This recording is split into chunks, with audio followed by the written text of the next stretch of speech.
here with Adam. Adam has one of the biggest Acropora collections in Canada, and he's going to show us around his corals. And guess what? It's all in his garage.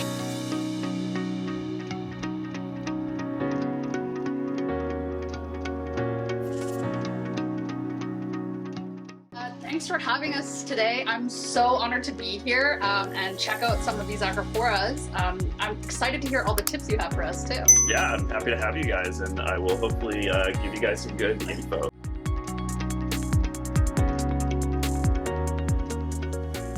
Hey guys, I'm Adam Sutherland, and I run Frag Garage Corals, as well as the Beyond The Reef Podcast, and I'm going to show you what I got going on here. I've been in the hobby since 2001, and I've been selling corals out of another garage, now a bigger garage, since 2016, and I've been doing it as my full-time business since about 2020.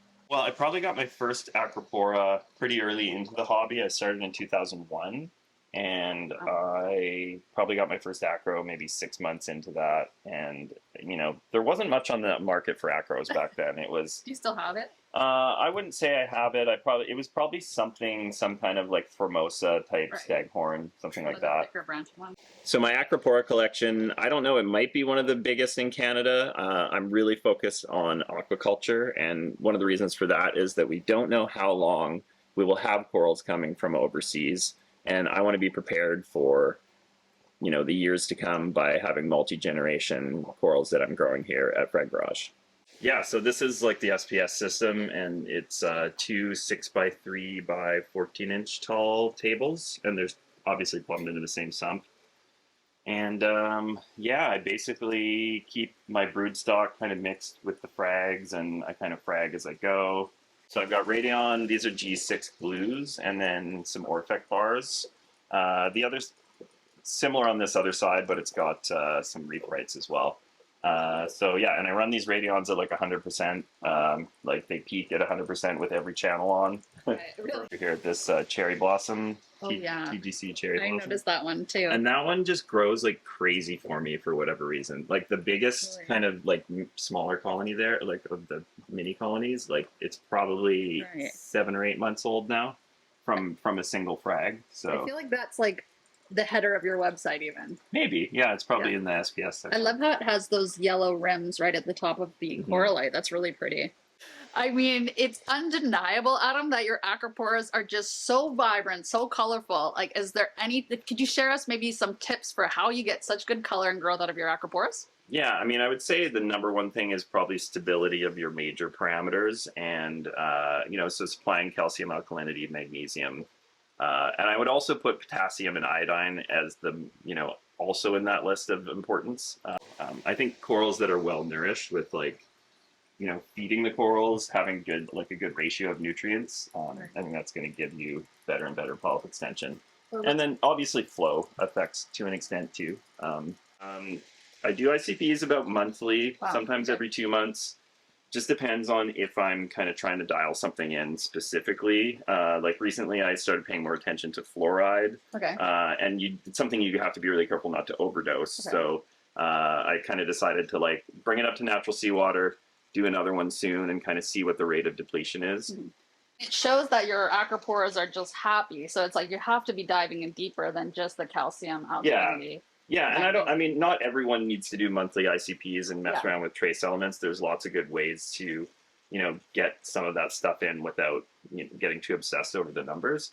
But I think if you really want to like take it to the next level, then it's, you know, it's kind of fun to see how things go. And for me, as someone who sells coral, like I don't mind paying that extra like $50 a month to like color up another like 10% of my corals or whatever. I know you were saying like, you know, you have great polyp extension. So do you have like a feeding regime or? Yeah, like I have a few products that I feed. I've kind of started with the Benepets recently, which seems like a good food. I have some of the products from Captivate Aquaculture.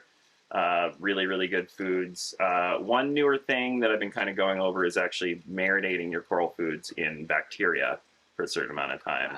Tell us more. Well, so the idea is that if it marinates in bacteria, especially for like 5 or 6 hours, Okay. The bacteria might potentially make the food more bioavailable to the coral, and then that bacteria is actually going to be food for the coral. Yeah, the coral reef thing. He's an awesome dude. Like, that's such a great combo. But he's all about this marinating cocktail thing. Okay. He's very like open about what he what he does. He doesn't really have any secrets about it, so. I think the next sort of frontier of reefing is getting more into spawning corals, and I'm definitely trying to like get it figured out and learn as much as I can about it.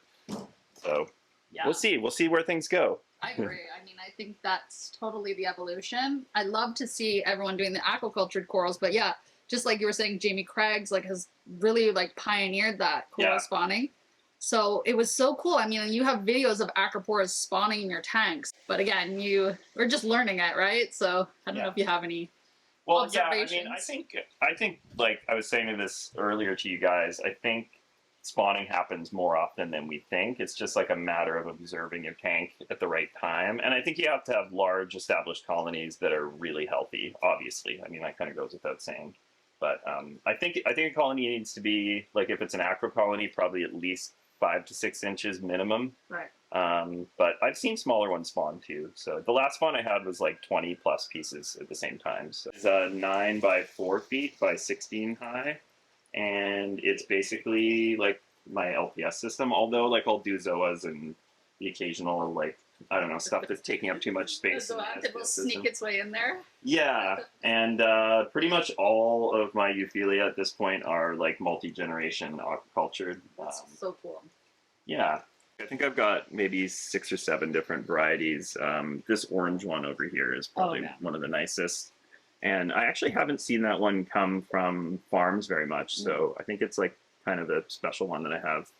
The podcast is called Beyond The Reef, and I started it because I just like really like reaching out to people in the hobby and talking to them, and it gave me an excuse to kind of like, you know, like just come at people, and people are like, everybody's saying yes now, which is great. Towards the beginning it was like, oh, maybe later, I'm kind of busy. And that's also like why you like to experiment and push the limits, because you're trying to innovate, you're trying to do something different, you know, and it shows. I mean, you're doing a great job. So yeah, it's also like just learning how people do things differently. And you know, it's hard to say, like people ask me like, what are the, you know, consistently the things that you take out of your guests, and it's like, people do things really differently. Like some systems will run like no live rock or very minimal rock, and then some are just like the more rock the better.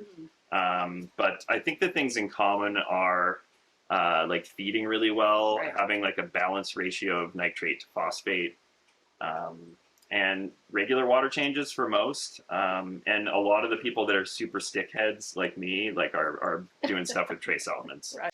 I mean, part of it is that like a lot of these trace elements that get depleted fast, if you don't add them daily or, you know, bi-weekly or whatever, like they're going to be gone within 24 hours of dosing them. Because you're just dosing such a small percent anyway. Yeah, and it's things like iron, like there's just so many things in the tank that want that iron, so iron's going to get pulled out super fast. So, and iron's one of those elements, if you overdose it, your corals will get greener, so that's like kind of your test kit for it in a way, so...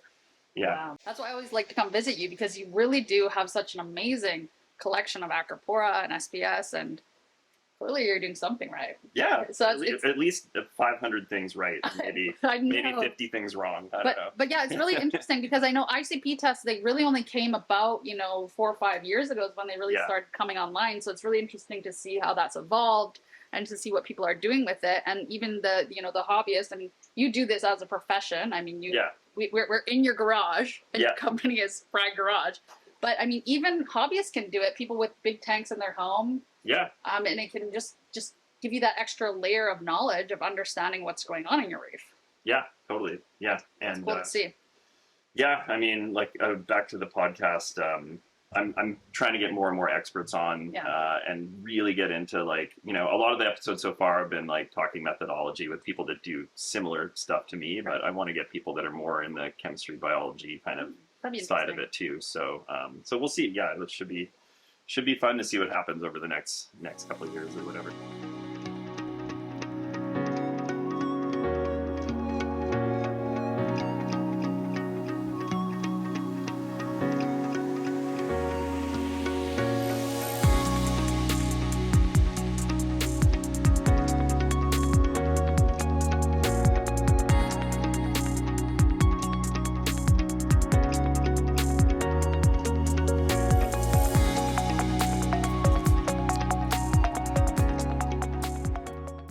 it's really cool to see people experimenting and trying new things, and you know, someone who's such an enthusiast like you have such a good relationship with the corals, and okay, let's try to mix these two species and see what happens. Mm-hmm. So it's exciting. It's exciting what people are doing, in their homes. And well, thanks so much, Adam. I mean, I think I learned a lot. I'm feeling inspired that I could go home and maybe successfully grow an Acropora now. I hope so. Yeah. So I'm glad I could shed some wisdom. Yeah, thanks for all the tips. And it's always fun to come check it out. I mean, there's just so much to see, and I just love your passion for it and your collection. So thank you. Thanks. Yeah, you guys are welcome anytime. Yeah, and we'll make sure to tune into your podcast. Yeah, Beyond the Reef. Beyond the Reef. Yeah. So thanks so much, Adam. Yeah, thank you. See you soon.